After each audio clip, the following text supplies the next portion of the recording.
Leslie, I'm so thrilled to have you on the show. How are you? I'm doing so good. Thanks for having me. Well, thank you for coming on. Tell us, tell us who you are. Tell us how on earth you became a life coach for overwhelmed moms. Tell us all the things. Yeah, so I'm Leslie and I'm a mom of four kids. They're currently aged 8 to 1. And I first found life coaching when I was a new mom to two. So my youngest at the time had just barely turned 1, and I was kind of coming out of this phase of like the crazy postpartum phase where you come up for air for the first time. And I started looking into minimalism because I was like, moving from 1 to 2 kids, you realize how much less control you really have over your life. And so I started to look into the things I could control. And a lot of that had to do with my physical environment. So I really started reducing things, my physical environment. But then I noticed that even once I had attained, quote unquote, arrived to physical minimalism, I still had a lot of like mental clutter in my head. And so I tried therapy for a little bit and that worked. But then I also found life coaching, and the tools I found there really, really helped me be more intentional about my life and the choices I was making, and helped me approach and maintain minimalism in, I felt, a more sustainable way. Yeah, there's something about, first of all, becoming a parent for the first time and then adding to your family on consecutive times. It's like the amount of control you have, the amount of perceived control you think you have, very tangibly dissipates as the family grows. At least that's been my experience.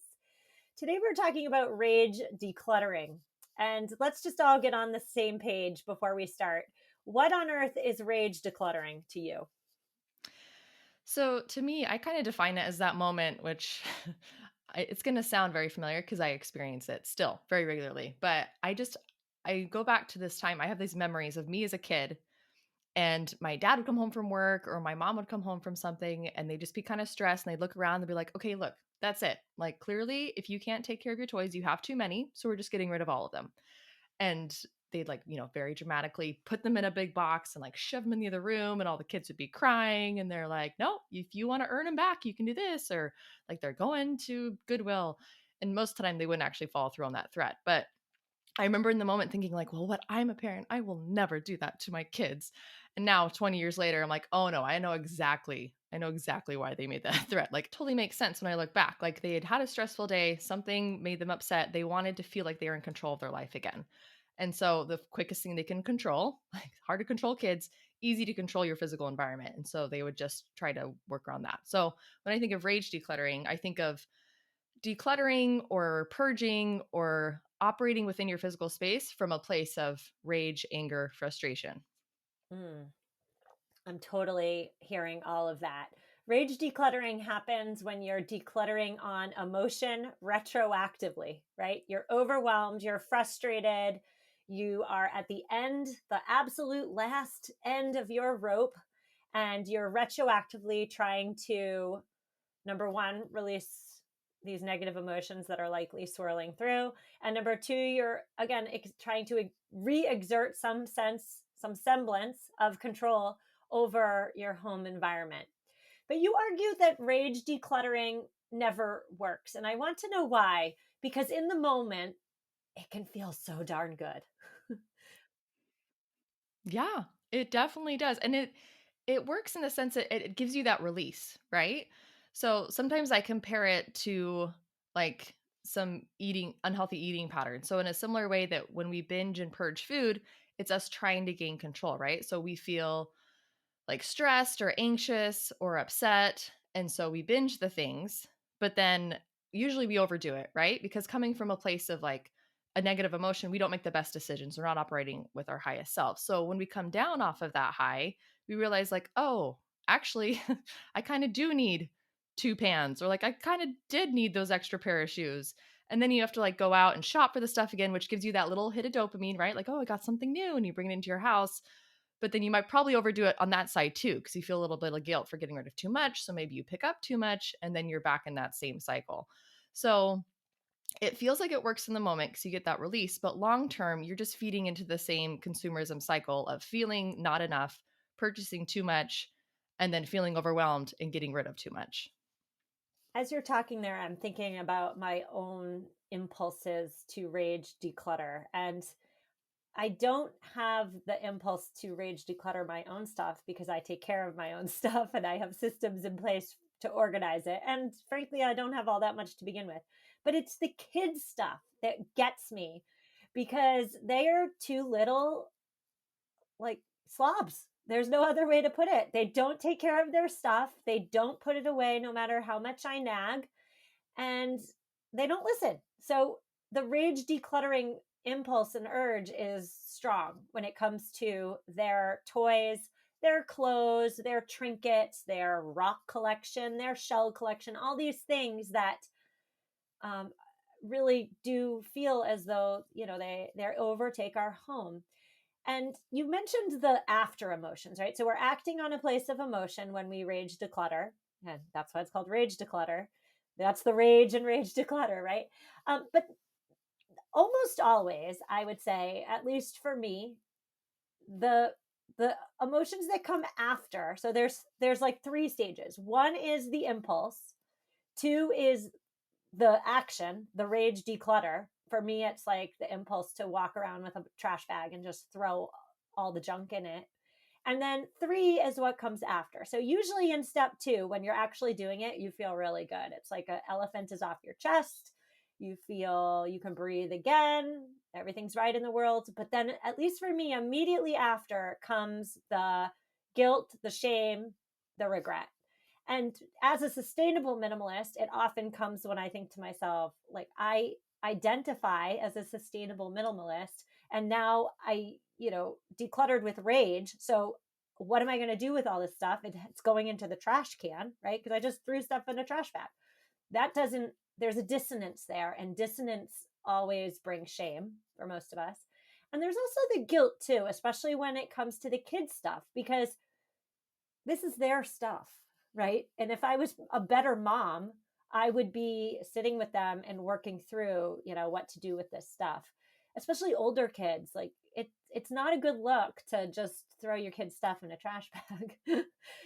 So talk to me about that. Talk to me about what we can do, especially with the kids' stuff, when you feel as though you've done everything on the front end to maintain that sense of control, but they're not listening. They're living like slobs, and your house is a disaster and it's negatively impacting your mental health. What do we do with the kids' stuff? Yeah. So the first thing I would like you to do is just to neutralize everything, because our brains are just meaning making machines, right? So anything we see, anytime we hear something, it's going to assign a meaning to it. And it doesn't necessarily mean that that meaning is like the absolute truth or that it's even useful, but that's just what our brains do. So when you come across that messy room and kids' toys are all over the living room, or they've, made it into your office, hypothetically, I share an office with my son, so covered in toys right now. Ask yourself, what am I making this mean? Because if you get really factual about it, like, it's not that big of a deal, right? It's just like plastic on the ground. It's like a fluffy stuffed animal sitting on the couch. Like, if you get really specific about what you're actually seeing, like, nothing's gone wrong. We're not talking about like biohazardous chemicals in your house. Like, nothing's on fire. Nothing's actually a threat. It's just stuff. It's just kids' stuff on surfaces. And so when you look into what am I making this mean, that's when we can figure out why we're getting triggered by it. So, what thoughts come up when you see this stuff? Maybe it's something like, I'm not a good mom. I'm lazy. I should have this figured out by now.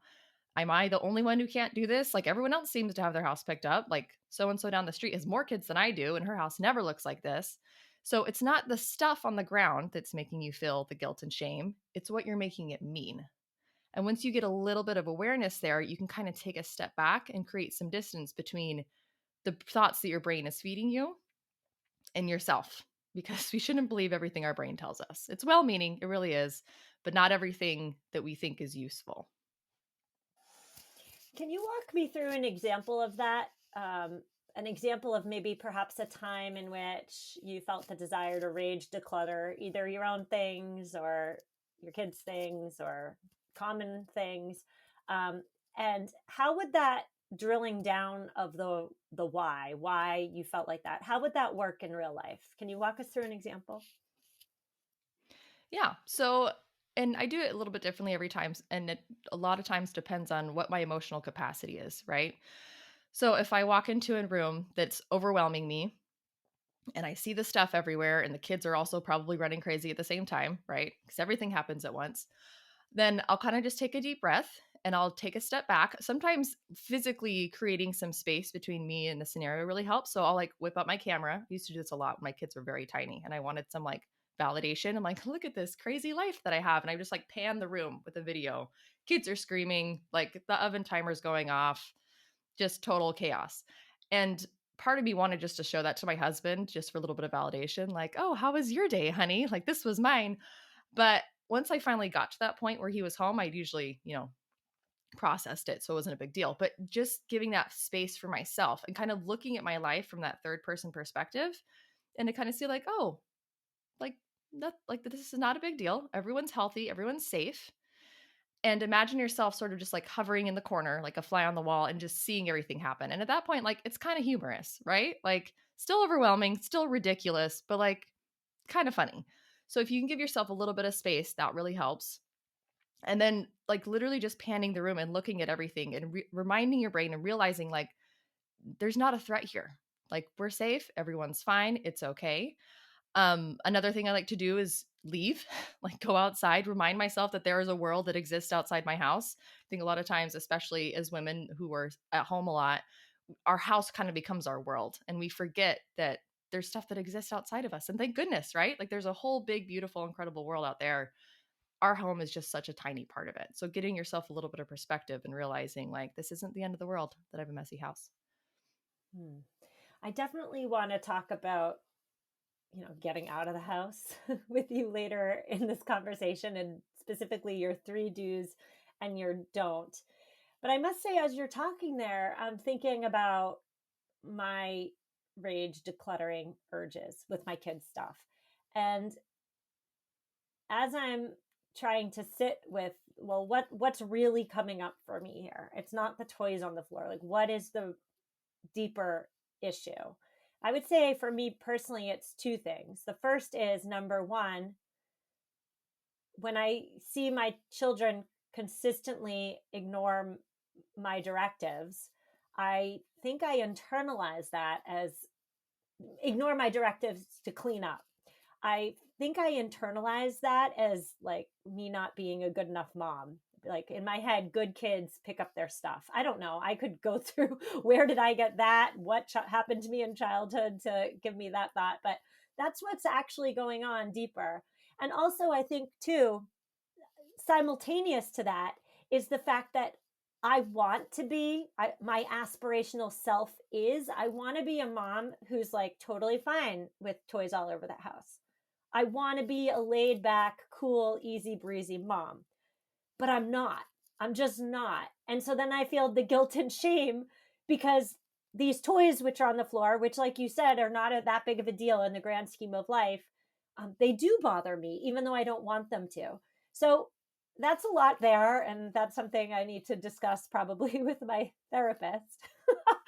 but um, but like, what's step one? So we feel the urge to rage declutter. Instead of grabbing that trash bag, what should we do instead?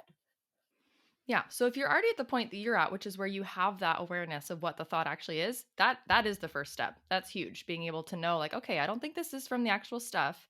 I think it's from what I'm making it mean. And if it is something like, oh, I'm making it mean that I'm not a good parent. Because if I was a good parent, my kids would have this figured out by now. Or I wouldn't have to be on their case all the time, or they would have the same values as me. But when you think that thought, like you said, it creates feelings of shame and guilt for you, right? And when you're feeling shame, what actions do you take? Well, you go through that trash bag, load everything up, purge everything. And then as a result, like you're actually creating more trauma for your family by decluttering in a way that harms everyone, which is probably not going to help pass on your sustainable minimalist values to your children if getting rid of things is always this big traumatic emotion filled event. So a lot of times these thoughts that we have, they're very practiced. Like we've had them for a long time and it's not like we can just let it go, right? Like you can't just stop thinking, oh, like when I see stuff on the ground, I'm going to make it mean that my children love me and I've created a beautiful life for them and nothing has gone wrong. Like that's too far of a stretch, right? So instead, we can kind of just create a little baby step to a ladder thought. So instead of saying, I'm making it mean that I'm a terrible parent because my kids should have this figured out by now, and then feeling shame and guilt, we can even keep the same thought and just tweak it a little bit and be like, oh, wow, like I'm going to have so much compassion for myself if that's what I'm believing right now. Like, oh, you're believing that you're a bad parent because your kids have stuff on the ground. That must be really difficult. And just have compassion for yourself instead of the shame and guilt. Because if you think about it, like shame doesn't work. It really doesn't. Like in this case we just went through, we can see specifically in this little event. But overall, like if shame worked, we would all have sparkling houses and perfect children because we all feel so much shame all the time. So just showing to your brain repeatedly, giving it evidence that shame isn't useful. It's not helpful. We think it is, but it really isn't. Shame is very damaging. It's a very damaging and detrimental emotion. So, assuming we've all done that inner work, we've figured out what's really coming up for you. And I'll be honest, during the break, I was thinking about, well, why do I tend to assume that kids who pick up their rooms are good kids? That goes back to my childhood in a big way. My mom was actually quite militant about the state of our homes and the state of our bedrooms and the state of our stuff. So again, I got to dig into that a little bit more, but I took messaging from my childhood and I've brought it into my own parenting style. Okay, so we did that. Now we're on to step 2, which is processing the anger, processing the immediate emotion that's coming up. How on earth do we do that? Yes, this is, I feel like, one of the most challenging things that I teach because as a society in general, we're very out of touch with our emotions. We're usually really good at getting in our heads and figuring out what our thoughts are, but then we try to skip right over that feeling piece and go straight into action, right? Like we don't want to feel our feelings, we just want to think about it, we intellectualize it, and then we jump straight into action. But that middle piece, that emotion part, is actually really, really important because we aren't just floating minds, right? Like we have bodies, and emotions are felt and processed through our bodies.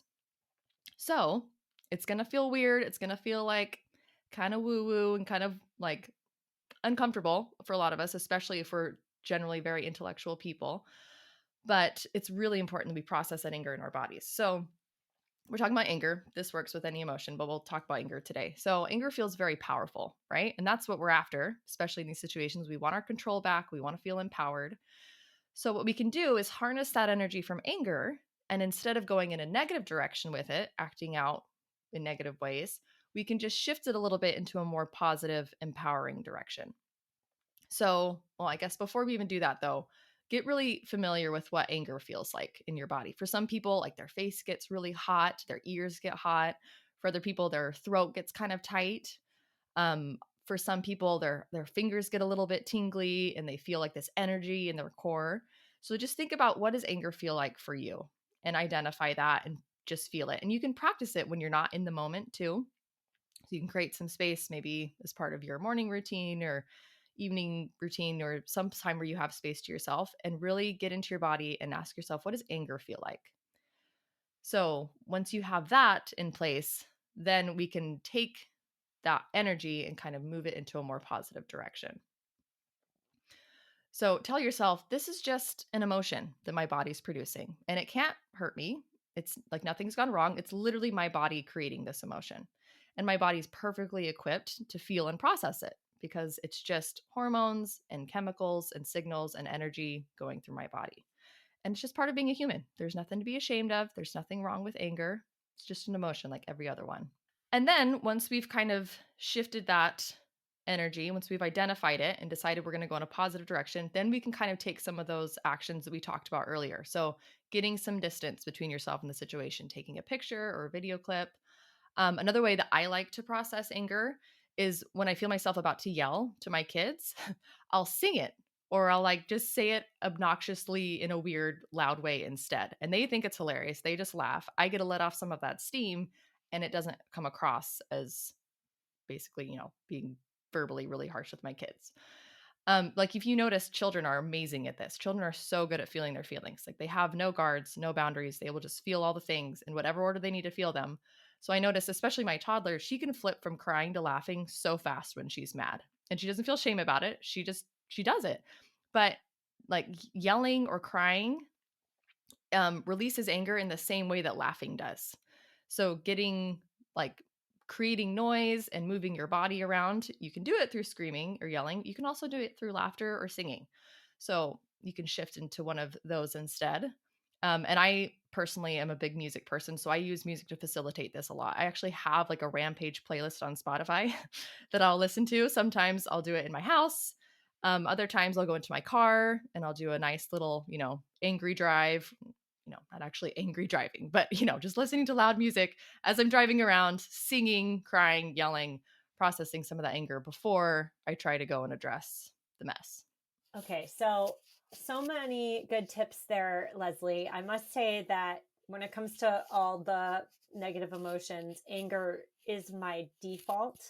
And I've always been that way. I think it's just a part of my personality. When I'm sad, it manifests itself in anger.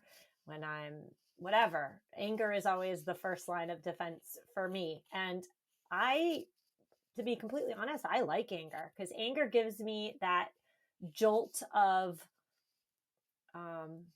motivation, I would say, to like fix the problem, to do something, right? Like for me, sadness makes me want to curl up in a ball and do nothing. But anger gives me the motivation to solve whatever is out of whack. And so I totally hear you when you say sing or laugh or listen to that, heavy metal perhaps on Spotify. For me, I usually go for a run. I take out my anger on the road, and that definitely works. But at the end of the day, the clutter is still there and the house is still messy. So, what do you have to say to that? Because, yes, I think channeling the anger is important, but why are we not channeling the anger more appropriately towards the mess, because it's still going to be waiting for us after we listen to our Spotify playlist or after we go for our run or after we sing or laugh. Does that question make sense? Yeah, definitely. So obviously you're not going to be driving around and decluttering at the same time, but you can do a lot of these things at the same time as cleaning up. So you can turn on, like the cleaning playlist that's a little bit more energized and use that to kind of like create this positive momentum to get everyone to help clean up. You can also do the same, like singing, laughing, ridiculousness, kind of make it like a play just initially. You don't have to like keep it up the whole time, but that can kind of help break some of the tension and get everyone on board. But also like when you're do it case by case basis. So when you're looking at the clutter, like what are the circumstances around it? Is it 5:30 p.m. and do we need dinner on the table in the next 30 minutes? If so, we're probably not going to go do a huge once over on the house, right? Like we need it to be functional in that moment. So when you have a moment like this, after you've processed some of that emotion and you're a step back from it, then you're able to get back into your thinking brain and make like a conscious decision about what's going to serve us best in this moment. So if it's a functional purpose that you want this mess gone, like it's literally just not functioning for your life right now. So that might look like I can't walk through here without tripping. Like it doesn't actually feel safe to be in my house right now. I can't be cooking in this kitchen because it's just there's not enough space. Okay, then solve for that. But you can literally solve for it in the most simple way possible. Like you can literally grab a laundry basket, scoop all the stuff off your counter into the basket. Problem solved. You're going to come back to it later, absolutely. But in this moment at 5:30 p.m., like now is not the time to go through and hand wash all the dishes and put them all away, right? So if it's that functional reason, solve for it, but do it in a really simple way. And don't get on yourself. Don't berate yourself for not doing it, quote unquote, the right way or not having it put away or not having it done earlier. Like at this moment in time, again, don't drop into shame. None of that's going to serve you. Solve it in a very functional, practical way, put it in another room and come back to it later. But if it's not functional, if you notice it's more of the internal self talk of what am I making this mean, then it doesn't matter how perfect you get your physical space, you're still going to feel that discomfort because it's coming from your mind, right? So just kind of figure out which one is winning out in this moment. And if it is the physical space, this is just not functional. Great. Let's solve for that quickly, but let's do it in a quick way. Yeah, I like that. All right, so we're moving on to changing your environment. And you alluded to this earlier in the conversation, Leslie. But what does just getting out of our four walls do for us? Why is that so darn important? And I ask that as somebody who works at home, spends the vast majority of her time at home. Um, you know, I could walk around this house with my eyes closed and know every nook and cranny because I'm here all the darn time. Why do we need to get out of our house more, especially when we feel this overwhelming urge to rage declutter? Yeah, so I can totally relate to this because I'm very much a homebody. Like my house is my cave. I could just hole up here forever and be totally happy. But thankfully, I am living in the same house with many other family members who are not that way and who need to get out more often. So they kind of push me to get out there. But yeah, naturally, I would not be taking myself out of my comfort zone. And so it took me a while to learn this, but going outside, especially if you can get out into nature, even if you have a yard, like you don't have to go on some long hike in the woods and forest bathe as much as I wish I had access to that. Like you don't have to do that. You can literally just go for a walk around your block or sit in your yard if you have one, or just look at the birds. Like just connect yourself back to the earth, connect yourself back to the world and nature, and remind yourself that this house that we have, it's beautiful and we love it and it's wonderful, but it's actually just meeting one of our core needs, which is shelter, right? In a warm place to prepare food, to take care of ourselves. But we are human beings and we are meant to be outside. We're meant to be connecting with plants and animals and nature and the weather. And you can do this too by not as a reactive thing, but you can proactively add in some outside time to your day to kind of prevent this rage from even happening in the first place. So where I live now, we don't have a clothes dryer. Some weird things kind of fell through. We never ended up getting one. And so for a while, I was air drying my clothes outside. And I actually love it now. It's not as easy as just throwing the massive tangled wet wad of clothes into the dryer, right? But it actually doesn't take that much more time. And it gives me at least 2 times a day where I have to go outside. I have to put my feet on the grass. I have to slow down. I have to work with my hands. And I'm putting up these clothes and I'm feeling the sunshine on my face and I'm listening to the birds. And so it's just this, it's become this beautiful ritual for me where I get to connect back to the earth. And I also feel like connected back to generations before me who had to do this, like didn't have an option. And then I go back inside with my basket of laundry and re-enter the modern world, right? So you can create little moments like that. You don't have to stop using your dryer, but work in little tiny ways where you can go outside and connect back to the earth and then bring that calm and peace with you back into your house. Yes, I so agree with everything you're saying there, Leslie. I think that, a mess, let's say, a messy home feels so much more important than it is when the mess is what you're constantly looking at, right? Getting outside and getting some perspective, changing your scenery, clearing your mind is a great technique. Technique, I don't know, a great act, I don't know what the word is there, but it's a great way to give yourself some perspective. Like, if this is just like a cluttered mess in your home, like in 1 year, in 1 week, this will not actually matter. And I think that for those of us who do spend the majority of our days at home, maybe the work from home folk, maybe the stay at home mom folk, um, the walls can close in on you, can't they? I started during COVID and I never really left the home since COVID. I'm wearing my pajama pants right now. And so it does pay for many reasons, not just to abate the rage decluttering urge, but it really is important to get out of our homes. And I say that for all of you, but I really say it for me because I do feel a definite shift in my mood when I leave the home, connect with nature. Maybe I connect with another human being who's not one of my core four in my family. And so I'll just leave that there. But we've covered your three do's. Let's just remind everybody of the do's. Number one, get clear on why you're wanting that clean space right in that moment. Number two, process your anger in a different way other than rage decluttering. Number three, change up your environment. So those are the do's. Now we're on to the don't. What on earth is the don't? Don't do this. Yes. Well, if you've been listening closely, you might be able to guess this one, or you won't be surprised when I say it, but don't make any final decisions from a place of overwhelm or anger. Hopefully, at this point, I've demonstrated how that doesn't work and it feels horrible and it's not sustainable in the long run. And it's not going to get you where you want to be. So, you want to be in a place of gratitude and generosity when you decide things need to leave your home. And you want to be able to make an educated decision on where those things are going to go, right?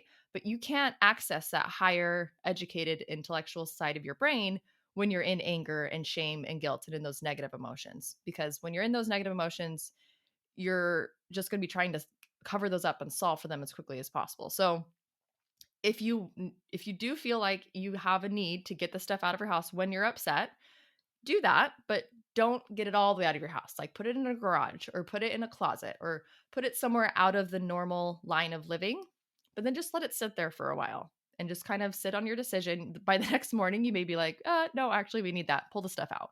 Or I heard this idea once of putting the items in quarantine, which we can all very much relate to, right? So get the box, put all the things in quarantine, and then set a timer so we come back to it. Like don't let it pile up. So maybe that's going to be 2 weeks, maybe it's 1 week, maybe it's 30 days. Set an alarm on your phone or a notification on your calendar to check in with that quarantine pile in 30 days. And when you do revisit it, at that point, you're not going to be feeling anger or stress. You may not even remember what's in there, but come to it from a very clear place of gratitude and generosity and compassion. And then you can look at each item, which we've talked about so much, in other episodes and other resources of, do I need this? Do I want this? Is this serving me right now? Where could it serve someone else better? And then passing it along. So make a decision from generosity and gratitude. Don't make any final decisions from overwhelm or anger. Yes, I talk a lot on this show about responsible decluttering. So, whenever and wherever possible, finding homes for our recently decluttered items. I believe we have a responsibility to do all we can to pass them on so that they don't go to the landfill. And rage decluttering is the complete opposite of responsible decluttering, isn't it? I mean, responsible decluttering requires forethought, and rage decluttering is forethought free. It is reactive as opposed to proactive. And with regard to your point with the quarantine box, I find the quarantine box to be especially helpful in these moments when the urge to rage declutter is overwhelming, especially with kids' stuff. I can and do and often put all the stuff that my kids have just like left in a corner and forgotten about. I put it all in a box, and then I put that box in the basement, and then I just leave it there for a month, maybe 2 months. And if they're not asking for the stuff, they're not saying, where's my, I don't know, where's my shell from that time we went to the beach in 2017? If they're not asking for the stuff, that's a really good clue to, first of all, me, that that stuff is not nearly as important to them as they think it is. That's number one. And number two, when it's in the box, after a month or two, after there's some space built in between the kids seeing the stuff every day and then being away from it for 2 months, either A, when I reintroduce that box to them, either A, they say, oh yeah, I really love this stuff, I can't let go of it. And they'll then treat it better because there's been that space and there's been that reattachment. So they're going to take care of their stuff. Or they're going to say, oh yeah, that's a baby toy, I don't need it. Or, oh yeah, I'm done with that, we can pass that on.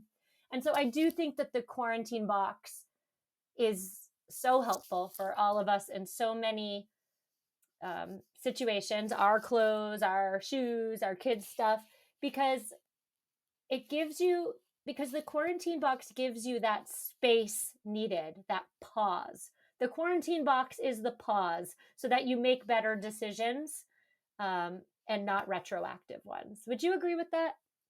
Oh, absolutely. Yeah. And I think it's such a beautiful way to model that for your kids too. And especially if your kids are older, you can actually literally say to them, like, hey, I'm feeling kind of overwhelmed right now. Part of me just wants to get rid of all of this, but I respect you. I respect your things. I know I'm not going to make the best decisions from a place of anger. So we're just going to put it in this box. We're going to revisit later.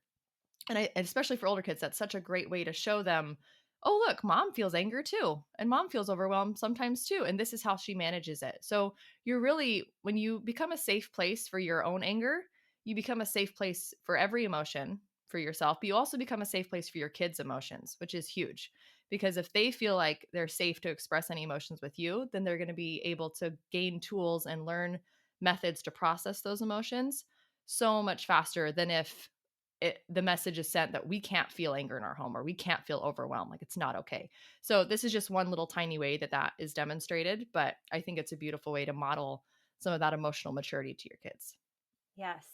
We're teaching them how to handle big emotions by showing them how we handle them. And if modeling isn't the best tool for teaching these really important but also really difficult life skills, then I don't know what is. Modeling. So get ourselves right first. Rage decluttering is the opposite of getting ourselves right. Leslie, tell us again what you do, where we can find all your goodness. Tell us all of it. Yeah. So you can find me a lot on Instagram. I'm at Leslie Alder Coaching.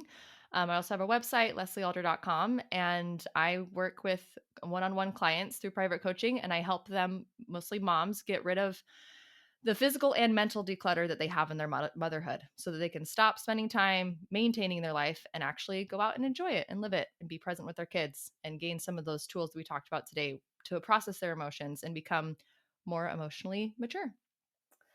Well, I think I need your coaching, Leslie. We'll talk offline, but thank you so much for coming on the show.